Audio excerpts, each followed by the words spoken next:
Live. Sean, welcome back. Great to have you back with team doing a session. We got so much benefit from your session at conference and so much positive feedback. We needed to get you back as quick as we can. The world is changing. Business development is really tough, and really pleased you can join us today to cover the most profitable way to grow a recruitment business in the age of AI. So thank you for coming back to join us. Any intros? Do you want to sort of talk a little? Loads of people know who you are, of course, but we've got team members and non-team members on the session today.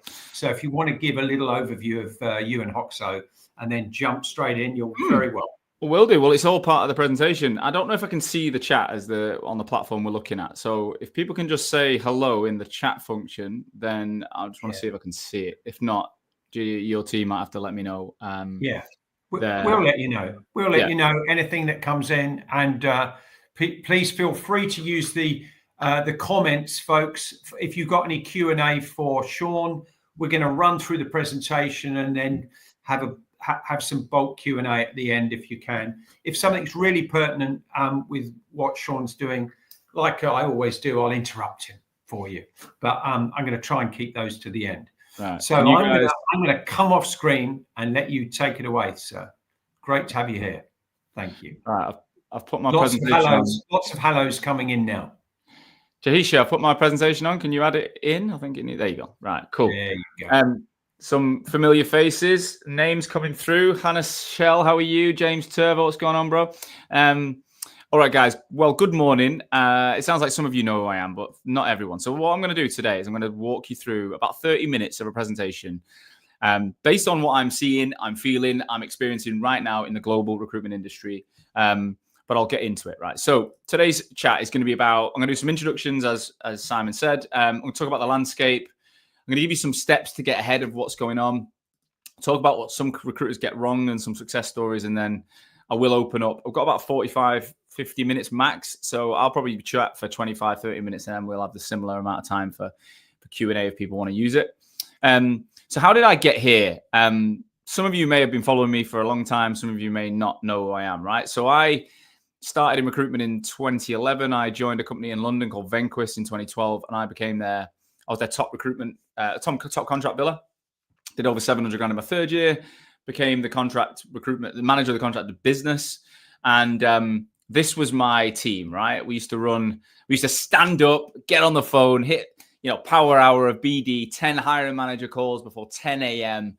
Does anyone in the chat remember these days? Does anyone still do that anymore? Is that still a common thing? 10 before 10. We did billers lunches, we did Royal Ascot, we did Dart Flight Club, you name it. It was a classic recruitment business. And when I was finishing up my time with them, I got the business up to 150 contractors, over 2 million in gross margin.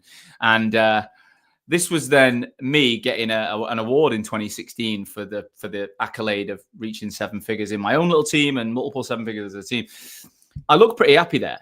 Right. I also look a lot younger with dark hair, but the truth is I was not happy. Like, that was one of the worst moments of my life, like worst times in my life. I remember feeling so burnt out. I remember getting to a point in a career where I was earning £250,000, as a leader, as a biller, but I didn't want to speak to people. I felt like I was on this hamster wheel of outbound, relentless activity to keep my network alive, to open new doors. And I was planning, look, I've been very open. I was planning to launch Hoxo, the recruitment company, at the end of 2016. But I got to the point where I didn't want to talk to people. Has anyone ever been there? Let me know in the comments if you can see it. Have anyone ever been in that position where you felt you don't actually want to pick up the phone? You don't want to answer the phone. You don't want to talk to recruiters. You get a little bit numb to it. I reached that point in 2016, and I thought, if I'm going to quit this job and launch a business, it better be, I better be motivated. I want to be inspired. I want to have energy every day, because I was running out of it at the time. And what I did was, you probably recognize this guy. I managed to get hold of Stephen Bartlett. He was brand new on the scene. Social Chain was just about to take off. And I managed to get on the phone to him. I had a mutual contact in Manchester, and I just literally picked his brains. And I said, look, the recruitment industry is doing this. This is how we work.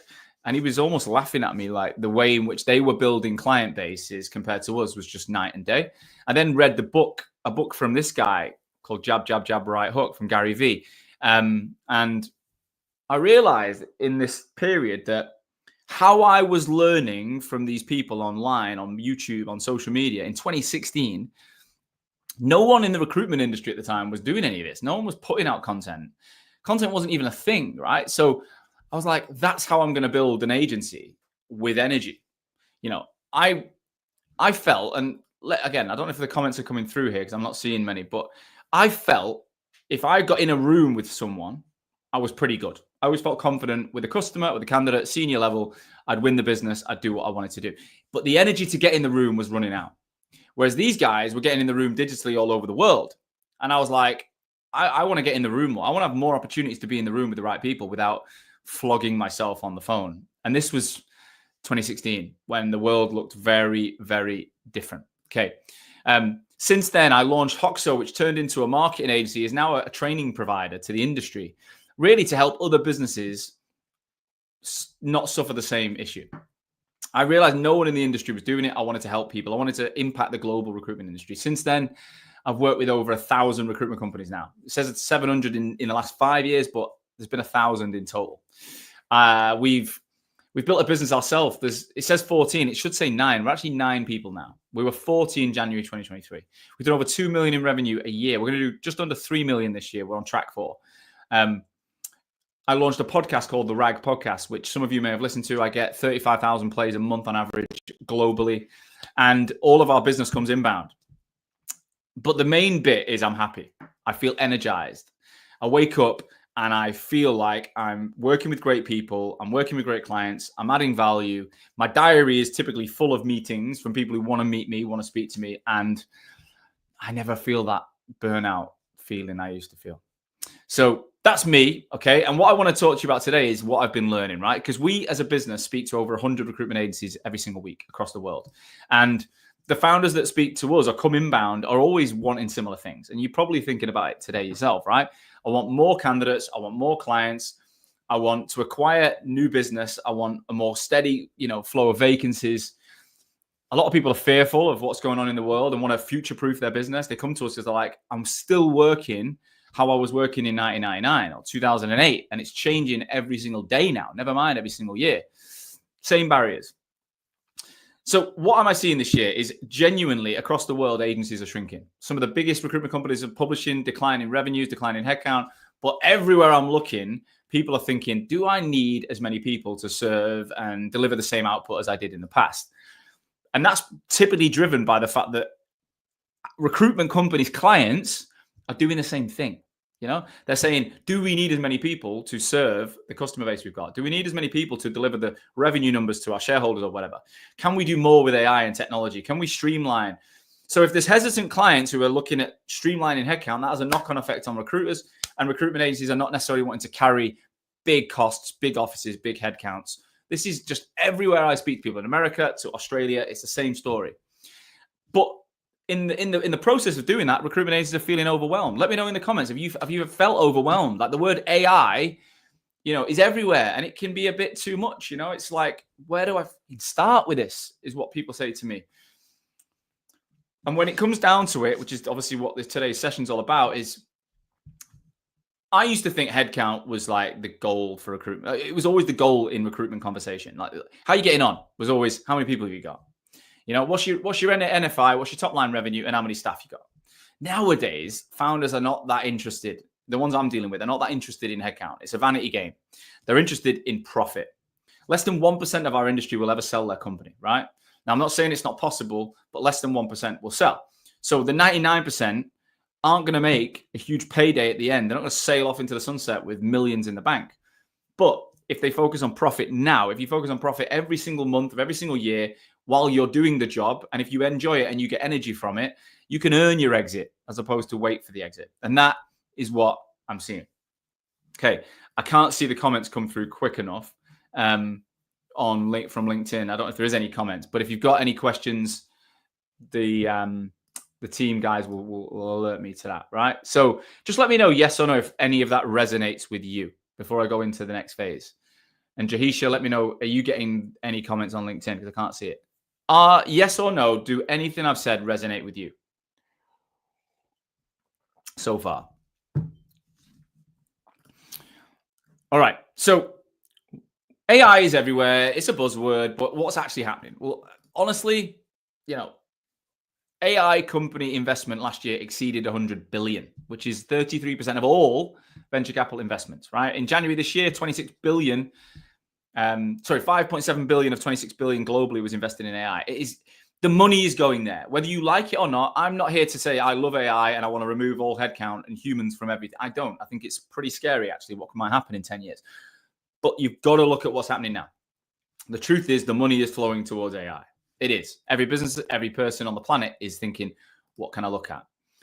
And the impact on the workforce is massive. Every day there's new articles about reskilling and augmentation and dropping headcount. And can we do more with less?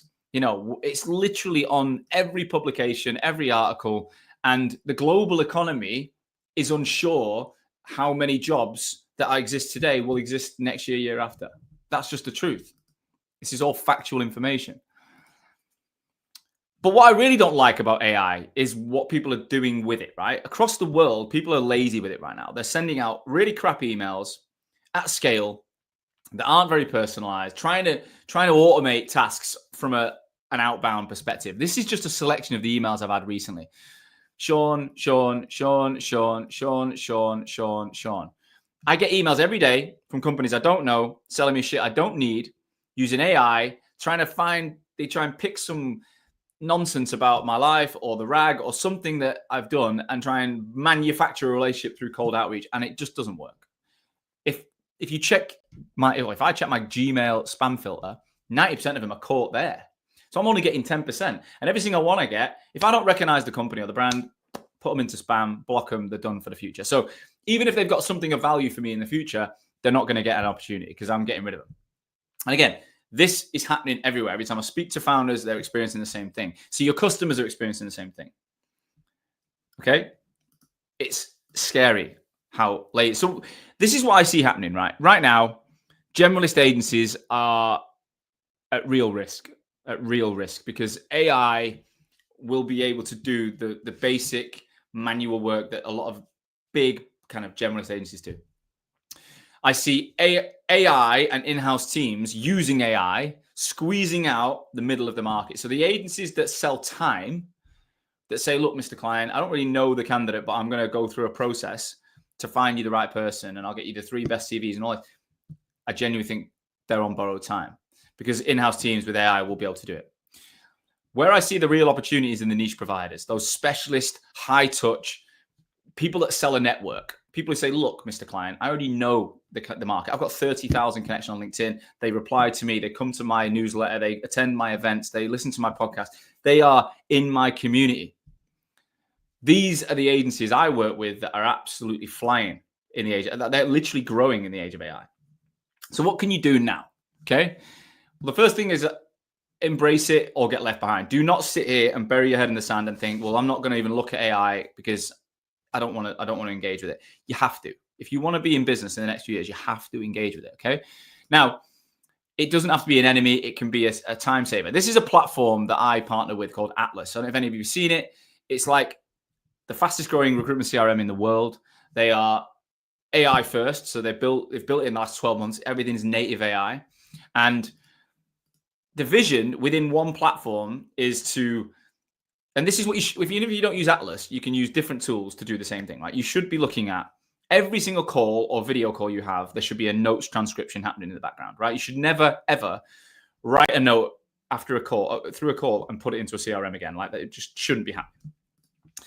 Job brief creation should then come from when you have a client call and they explain the brief, the AI should be taking every single word verbatim from the client and turning that into a brief. Now you can tweak it and you can edit it, but if you train AI to write briefs in your style and then you use the actual words from a customer, you should be creating something much more powerful. Okay, when you CV search and criteria match, again, AI in something like Atlas should be taking more than just what's in a CV. It should be pulling through all notes and transcripts from conversations. So even if something was said on a call that you never wrote down, it should be able to pull it to drive the right candidate up. So essentially what we're saying is we should be able to get a much faster and more accurate sense of what's right in our database than what we've had before. When you're writing a candidate summary bespoke to a customer that's going to be tailored to that role, why would you write that now yourself? You should be using AI to do 80% and just tweaking it, because it'll be able to understand the candidate from the conversation, the client from the conversation, and it'll be better than most humans at mirroring the two. Client interview packs, again, if you're trying to send that information to candidates about AI, control the internet, can find different articles, can find videos on YouTube. It can do so much now to provide a really comprehensive interview pack for a candidate. And then the one thing I use it for literally every day is every time I have a conversation, the transcript from a call goes into my ChatGPT and it creates my bespoke email follow-up in seconds. So I'm writing bespoke emails at scale, at speed, that used to take me time. Okay. So we're all trying to engage data. Now, the one thing that I believe in is use AI to engage data that you know. So trying to collect cold data and ping emails out to cold data, I'm not a big fan of it. I'm not doing it. I don't believe in it. But trying to engage data in your database, people that you've spoken to, engage with in the past, I think that's super smart. So that is, take a screenshot of that if you want. That is absolutely what the best in the industry are focusing on right now. But the main thing is solving one problem at a time. AI is, it's like walking into a sweet shop and seeing everything on show. You think, once you look at your business and think, are we using AI here and here and here? It's a minefield. It's actually frightening that you think everything's on fire, but you can't reinvent your whole company in a week. Pick one thing, the most important part of your business, and use AI to improve it. And once you've got it rolling, then pick the next bit and move back. Okay. Now, another thing I've talked about, which people aren't a big fan of, is the global economy and the ability to hire global headcount. So since COVID, over 70% of the workforce doesn't work 7 days in an office. Lots of people choose to be more, 80% remote. I started hiring in South Africa in 2020. When we went 100% remote, my mentor at the time said, if you can hire in Derby, you might as well hire in Durban for a fraction of the cost and get the same quality of person. So we grew in South Africa. Half the people in this picture are from South Africa. We met in Dubai last year. And I'm seeing this across the industry now. Recruitment consultants are saying, or recruitment owners are saying, if I'm keeping a nice lean team and I'm maximizing profit, I'm using AI, then, for certain roles, marketing, operations, even resourcing, do I need someone on the ground in the UK and pay national insurance and premium salaries when I could find someone in South Africa? Or there's companies popping up in Kenya and Ghana and the Philippines and South America, depending on where you are in the world. There is a low-cost location that have a great time zone, great infrastructure, really good English, really high-quality people, super educated, super talented, super experienced, okay? And that, I'll be honest, like my profit margins as a business have gone through the roof since we went to South Africa, because we were able to keep the same level of headcount. We got up to 40 heads and 25 when we were over there, but protected our margin. We weren't paying anywhere near the volume of salaries we were in the UK, and the quality of people was just as good, if not better. And the fact that we were 90%, we were remote, even if you're 50 to 60% remote, you can make that work. All right. This is a lady that we've partnered with recently who's been incredible for us and our clients. She's called Emily Van Eysen, Remote Recruitment. If you wanted to have a conversation with her about finding you South Africans specifically, because that's where we've gone heavily into, scan that QR code, because she is honestly epic. And she'll, if you tell her you came through me, she'll do you a nice deal as well. All right. Right. So we've got AI, we've got offshoring. So we're thinking about streamlining headcount. But the bit that I talk about, and this is where I come in, is how I've been able to build a business that has been so profitable and remained consistent despite the market conditions, and how my clients are doing the same, is we focus on demand generation. So you can have the most efficient company finding candidates at scale, but if no one wants to work with you, if people don't recognize you, if people don't believe in you, if people don't trust you as a person, as a brand, then AI ain't going to create a brand. AI plus brand is dangerous. It's absolutely the secret sauce. Okay, so I want you to have a look here. I want you to think about building your brand, because if you build trust and authority at scale, then people are going to reply. Now, most people in recruitment leverage LinkedIn, right? They spend all day on LinkedIn, spend the most money on LinkedIn. They have it open as a tab in the background every single day. I'm sure you guys do. You're on LinkedIn now watching this, but what are you actually doing on the platform? Most people have 3 issues when it comes to their LinkedIn. Number one is they've got a random connection strategy. They're not necessarily building the audience that's prime for the market they serve. They accept too many random people. They don't have a consistent outbound strategy to strategically build the network. A lot of people rely on outbound too much, cold outbound. So if if you've got LinkedIn Recruiter and you're using your in-mail functionality, people don't know who you are, and anyone who buys LinkedIn Recruiter can do that. That's not an asset. It's not an asset. Okay. And then the big issue is you only speak to people at a point of need. I've got a job for you. I've got a job for you. Look, here's a job. Here's a job. Here's a job. I've got a candidate for you. I've got a candidate for you. Guys, again, I can't see the replies to what I'm saying here, but do you believe that you've built a recruitment desk and a successful business on trust, on relationships? Yeah. I'm guarantee it wasn't built on transaction, just pure transactional conversation. Not at the top of the market. It wasn't.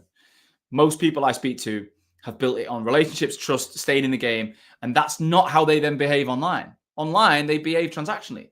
DM, message, post a job, and it's all transactional, which is the biggest issue we can see. And if your value is tied to the candidate placement to a job, then what happens when people aren't hiring? What happens when candidates aren't moving? You can't speak to them. You can't engage them. And to be top of mind when people need you, you need to engage them all the time. You need to be someone they recognize, they trust, they buy into, they're open to a conversation with. My top clients get the most insane response rates. Even when a candidate doesn't want to move jobs, they'll still reply and give them the time of day because they're like, I'm going to need that person in the future. Equally, clients are like, look, right now we're not hiring, but I'll keep in them. They know that recruiter is going to be useful. Yeah. You want to be that kind of recruiter. So the answer, I believe, lies not in LinkedIn Recruiter. It's not even in your database.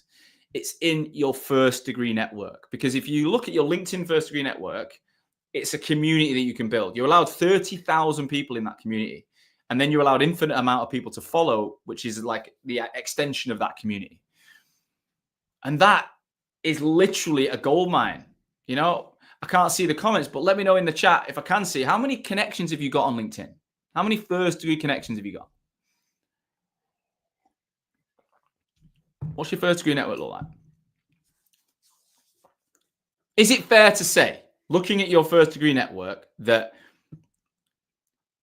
you missed out on business last year? There was candidates in that network that moved jobs that you could have placed, and there was roles released in that network that were filled by your competition that you could have filled. Main reason is you didn't speak to them enough. You didn't engage them. You didn't spend any time. And that's because you're busy. That's because you're chasing the next deal. You're sending out the emails. You're doing your job. I'm not knocking what you were doing, but is it fair to say you missed out?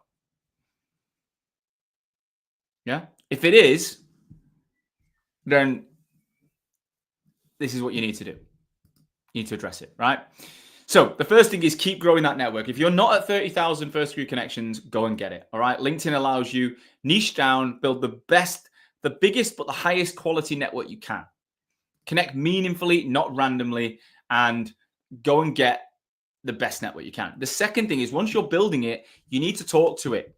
Now, sending one-on-one messages to all of them is impossible unless you use some spammy automation software, which isn't going to get you anywhere. You need to nurture at scale. Okay, you need a one-to-many strategy, and content creation is the only way to do that. 50% of your network will come to LinkedIn every week. They're coming to scroll, to learn, to procrastinate. They're not coming for your direct email. Okay, so create posts that position you as an expert in your field. Share stories, data, insights. Be someone that is trying to problem solve. Basically, answer the question, what's the market like? The question we get asked every day. Okay. The importance of showing up will build trust. You will get higher response rates. You'll get more inbound business. People will know you. You'll have gravitas when you pick up the phone. And it's only going to get harder. The more people come to LinkedIn, the more people using AI and saying, ChatGPT, write me a LinkedIn post, which is nonsense. It's going to get harder. And then step 3 is selling to the network. It's all good to have connections and posts, but if you're not selling, you're missing out. Like, I genuinely, there's so many people with bigger LinkedIn followings than me. So many people. But we're going to do about 2.9 million this year. And I reckon 80% will come from my LinkedIn network. Don't think there's that many people make more money from the LinkedIn network than me individually. And that's because we work the data. We work it hard. Okay. We follow up. We spot opportunities. We're constantly checking who's interacting with our brand.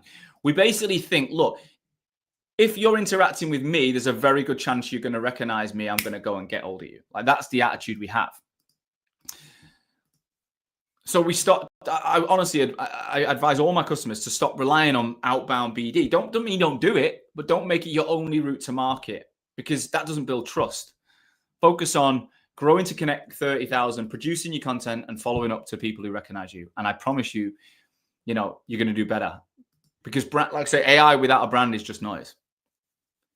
Now you may be wondering, what is this? What do you actually do, right? So I've worked with clients all over the world. Someone like Stuart Mitchell. Does anyone recognize Stuart in America? He's got 48,000 cybersecurity professionals on his LinkedIn network, right? He did $1 million in 7 months of launch in Hampton North. And last year, his team of 5 did over $500,000 in fees in 1 month inbound from LinkedIn. Okay, Ryan Kelly in Australia, 43,000 connections, niche in the creative space. This Q1 this year did over 300,000 in fees with his team. He has 2 people around him. He said to me, he never has to convince anyone to work with him. Everyone he reaches out to replies because they know him, they trust him. Chris Redmond in the Middle East, you may recognize. Chris has built 28,000 of the most amazing leaders in the streaming and media space, like Netflix and Prime Video and Hulu and all these brands. Chris did 1.1 million last year. He's got 1 resourcer and 1 marketeer, all coming from his LinkedIn presence. Philippa Smith, who I interviewed on the RAG podcast recently, Philippa was at a point, she had 15 people in her team, was burning £65,000 to £70,000 a month. August 2024 was going to shut up shop. What she did is she trimmed the team down, 1 person and her. She built it back up with her brand. She's now doing over £100,000 in net profit a month. Not a year, a month. Did 150K in fees in April. Costs of 20K. Mental. And then there's people who've never put, like this guy, Tom, had never posted on LinkedIn. He had a following, 30,000, but he never posted. He did 100K in Q4 last year, and now he's consistently getting inbound work from it. And then Rachel Farr, who, again, had never used a LinkedIn account. So some of you might be going, I don't post on LinkedIn. I don't know how to do it. I taught her how to do this. She built 9,000 followers in the niche aesthetic space. She did 30K in fees in the first 10 weeks. She's flying. 78% of every client we work with, and we taught what we call it the 3X system, right? They did over 100K in the first 6 months of the year. And this is what it looks like, right? So we teach people a unique strategy to build that audience, to create demand in the audience, so get people to know you, want to work with you, and then follow up and turn it into revenue. And when you learn the 3X system and you do it weekly, round and round and round, incredibly powerful. Yeah. And now we've got AI at our fingertips. Obviously, we're using it, right? We use AI threaded in it to make it quicker. A year ago, this took 90 minutes a week. Now it's less than 60 minutes. It's so efficient. And you do not have to have a content creation background to be able to do this. But you've got to believe, look, I want a business that's built on profit. The best way to build a business on profit is to have me, the founder, the leader, the manager, whoever you are watching this. If you've got gravitas, if you've got experience, if you've got a network on LinkedIn that's lying dormant, you need to go and be front and center. You need to put yourself out there in a way that drives business in, that allows you to learn from the market, and means that when you use AI and you offshore delivery or whatever you do at the back end, the demand is there for you. The demand is to work with you as an expert, as a prime resource. Because those that aren't recognized, the recruitment agencies that just currently bundle along by selling time, and they're going to struggle. It's going to get harder. Okay. If you want to work with us, if you fancy this, if you're like, I would love to learn this, like, we're not just going to give you a lot of videos. Some training providers just sell a lot of video content. I don't believe in it. All right. We're physically going to work with you. All right. Me and my team will give you online support. We have physical events. We're in the trenches with you. We're reading your content. We're checking your strategy. We're looking at the network you're building. We are there every single day. Okay. Because accountability and confidence comes from others. That's how we run it. So I'm going to open up for some questions in a minute, but I want to say, look, if you're interested in learning this, all right, I have 6 training groups a year. The next one is September. We're literally 55% full already, and we're only in the end of July. And that's because people say, look, I'm going away in August. I want to do it in September. I'm going away to Italy in August as well. So we have a maximum, I think we've got 16 slots left to sell between now and the end of August. That'll be gone at the end of August, right? If you're interested, We will work with you to teach you this 3X system. We will hold your hand, the same process we taught over 700 founders in their teams since 2020. You need to give us an hour a week of your time on LinkedIn. You just put that into LinkedIn, and you're going to see results within 7 days. That I can guarantee. You will build more than 100K in 6 months from it, because 78% of our clients who do the work did last year. And if you're not happy after 8 weeks, it's completely free. Like, I'll give you every penny back. You know, I'm not here to keep money from people. If you genuinely say what I've learned from Sean and his team doesn't work, that won't happen. But if you do, it was free anyway. You got a lot of free training, but that will not happen. All right. If you're interested to find out more, my diary is open until the end of July. My business partner's away. We've got some slots this week, and all next week I'm literally available. I can meet, you know, one-on-one. We want to spend 30 minutes with you one-on-one. We'll look at your business, what you're trying to achieve. We can only take 16 more companies, so we've got to be select with you, and, you know, make sure we're you know, if we don't think you're right, we're not going to take your money. We're going to tell you you're not right. We'll give you some free advice, and you can go. But if you're interested, then click the link. I think Janisha, you've got the link as well. Put that in the chat for people. But you can scan the QR code, and you can book directly into my calendar. All right, or Amma, my business partner, if he's in. But there's no obligation to buy on that call, but it'll be a really valuable 30 minutes, whatever happens. All right. So my final point is, and it might be worth just leaving this on the screen in a minute, but genuinely, the recruiters who will win in this new era are the ones that the market knows and trusts. So let's make sure that's you. All right. That's what I believe. Okay, guys, I'm going to go back a step. I'm going to leave it on the screen. I'm going to say thank you so much for listening.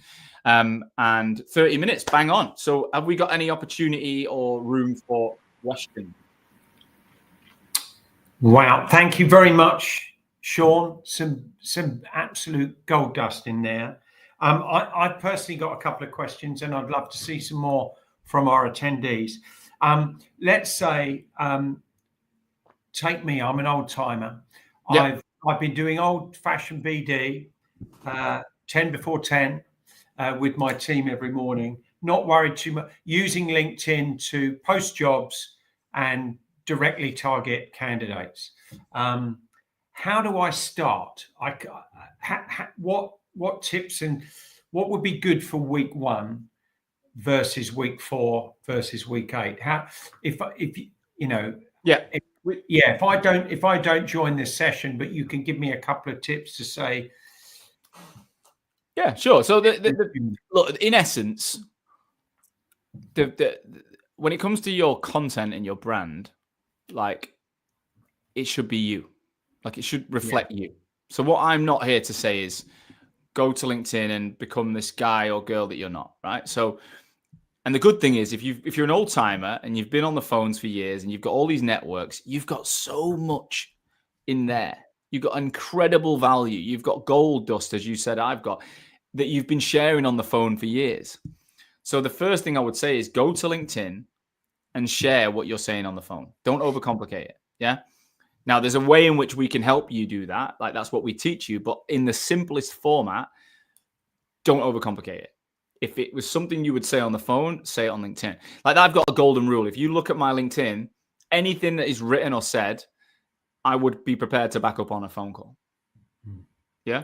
I don't believe in. So to go from someone who just relies on the phone and everything's, you know, in kind of under the radar scenario, simply just start writing on LinkedIn. Don't worry about video. Don't step into video. Just get comfortable sharing your thoughts authentically as you would on the phone. Cool. I'm going to share a story, and I think one of the employees, one of the senior execs, is on the call. But I bumped into Mike at Snowden Recruitment up at our regional meeting in Manchester a couple of months ago, and I said, "How's business?" I knew he was looking to take a back step. He'd appointed, I think, one of his team to take over as MD. It's going to be CEO. And he said, I think he saw you at our team conference. And he said, I'm a bit of an old timer. And there were 2 things against me going with Hoxo. 1, the cost, and B, I'm an old timer and I don't believe in putting it out there on LinkedIn. He said, Rob, who's I think is on the call, has embraced it. He said, it's been a game changer for us. He said, we now get candidates and clients approaching us to support them on jobs and responding to our outreach. And we're now being perceived much more as the thought leaders in the space, the niche that they're in. And I think he said, Mike said, it's not me, it's Rob who's on the call actually, who's been really banging the drum and led the way with that. So it was great to have that feedback, and that's been within 2 or 3 months of them getting engaged, I think, as well. So it's done really well. So a bit of patronising. Well, that's great to hear. Look, the amount of people who say to me, look, I'm not sure. It usually comes down to 3 things, right? Number one, confidence of like creativity. People say, I don't know what to write about. I was never trained in this. Like, I don't actually know where an idea would come from. So people have literally no idea where to start, right? The second thing is confidence in what might happen. So they're fearful that actually they go to the negative first. If I write on LinkedIn, everyone might hate me. My candidates might hate me. My clients might hate me. And that's a natural disposition we have as humans to think worst case scenario, right? And the third thing is time. People say, well, I'm already busy. I'm already running at my desk like full time. So where am I going to find the time for this? So my whole business is built around those 3 things. We've created a systemic way to create content that doesn't rely on any motivation or creativity or inspiration. It's a process. Like any good recruitment process, when it's written down and it's followed repeatedly, it will work. So my team follow a process. And we've embedded that with AI so that it's repeatable, it's fast, and it sounds exactly like you. The second thing is confidence. You don't get that from others. The word confide, you have to confide in. So you don't get that from yourself. You get that from others. You can't confide in yourself. So I put the team, an incredible team around me that work one-on-one with you guys for 3 months to ensure that you've got that confidence built. And when you're seeing other people in the network doing it and winning, it comes quick. And then, like time is, I genuinely believe it's a lack of process. When you don't know what you're doing, things take longer, things are laborious. If people completely understand what they're doing, they can follow a methodology. You can streamline. And when you use AI, when you understand something, you can use AI to make it quicker. And it genuinely, like, my clients are knocking out the whole system in a week in less than an hour now, which everyone can find an hour spread out through the week in their LinkedIn time, because they're scrolling and wasting time on social media anyway. Is there anyone else? There's a question, Malan, how about outbound BD? I don't really know what the question is. What's the question? Paul Bibby said, what's your view on what works best, personal versus corporate followers? Right, well, that's a good question. Your personal following is so much more valuable than your company page account, right? Go and look at LinkedIn and just scroll your newsfeed. Every post will be human beings. You'll get the odd one from a company and it will say the word promoted above it. Basically, LinkedIn depress company and corporate accounts so they can phone you and sell their ad packages. Even if you have 250,000 LinkedIn followers, probably only going to get them through job adverts anyway. And if you do get them, no one's going to see it when you write the content. So putting all your effort into the corporate account is just a complete waste of your energy. What you want to do is go, my recruitment company is the human beings. It's made up of people. Get rid of them all. The business doesn't exist. So let's propel them. Every single individual will get a 27 times greater reach than the company account just for free, organically. That's the stats. So plus, every single one of them are connecting to their own network individually. So if I have a corporate account and I do 5 different types of tech, how can I cater for every type of tech every day? Whereas if I've got each of my individual recruiters who does .NET and Java and Python or whatever, and they're all niche connecting, niche communicating, sending out niche content, essentially my company can market itself in any direction it needs as long as I've got the process. So it allows you to be agile, niche, specialist, and focused. So I'm not saying don't post on your company account, keep the lights on, but you're not going to make your money off it, like, at all. Focus on the individuals in the team. When it comes to outbound BD, Alan says, like, if you feel comfortable picking up the phone and banging 10 before 10, do it. Like, you'll still get results. I'm not saying you can't get results, but I think you'll get better results if you phone someone and they go, I recognize you online. I know you from LinkedIn. I've seen you on LinkedIn. So it'll impact that. But I also think if I spent all day calling companies who have never heard of me, trying to drum up interest versus building trust and engaging with people that know me, that recognize me, I know where I'm going to get more more bang for my buck, for my time. And there's a big hidden bit here. At the age I'm at, and Simon, I'm sure you'd agree with this, you get to a certain point in your career where what you do each day and how you make your money is equally as important as how much. So, you know, you don't want to, just because you can make shitloads of money banging cold calls, doesn't mean you want to do it. Doesn't mean it gives you energy. Doesn't mean you wake up in the morning ready to go. If you do, carry on because you are on it. But 90% of the people I deal with are like, I don't want to do that anymore. I want to wake up with a diary full of appointments with the people that know who I am, that trust me, that are interested in my services. And that is what we do. In 3 months of working with us, we'll get your diary busy. We'll get you booking meetings with people in your network. We'll grow your network. We'll expand the network, and we'll book you on calls with the right people, with people in the industry that are going to turn into revenue, as opposed to sitting there, blank sheets of paper, looking at long lists of people who don't know you and hoping you can generate interest. I think the trigger that you've just highlighted is it's much easier to move your business from a contingent basis to retained or exclusive when that element of trust is already there. Yeah, but there's a demand for your services as an individual. Yeah. Then there's so much more. Like Philippa, she's only introduced like a small, like £1,000 retainer on her roles. But what it did is it took 27 roles that she would have worked on down to about 9 on average. Because, you know, 18 of them said, I'm not paying the retainer, which meant they were time wasters anyway, and they were going elsewhere. So she got £9,000 up front and then filled 9 roles at 15 grand. That's 140K. And she's doing it every month. But the only reason she can sell the retainer is because she's got the demand, because they trust her, because they see her as the person, the go-to. Yeah. It's very difficult to do that if you're a big agency and you've got hundreds of people. It's much easier if you're small, you're niche, you're nimble, you're still on the tools, you understand your market. Like 90% of the founders I deal with, if you really do know your space, you've got such an opportunity. Yeah. You've just described a team network where founders are still involved and get it and are generally the lead billers within the team. So that's really good.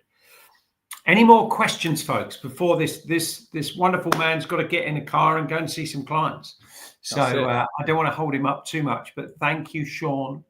Any more questions, folks? There's another link that Jahisha can put in the chat. It's I've got something called the 7-day challenge, which is a free course essentially. So it's basically like a watered down version of what people pay for, and it's designed to watch a short video a day for 7 days and just go and learn from it and put it into practice. So Jahisha, I've given the link. Put that up as well. So if you want to book in one-on-one with me, 30 minutes, I'd love to spend that time with you. But if you're like, I'm not sure, I'd rather just see what this guy's about first and put my process to the test. Take it for free. I guarantee you in the next. The 7-day challenge. Thank you, Sean. Fabulous. Okay. Well, thanks everyone for joining us. A really inspiring talk and some opportunities for you to change what you're doing in these challenging times. Be different, be focused. Sean, safe journey. Lovely to see you again. All the best. Thanks, Cheers buddy. now. Thank you.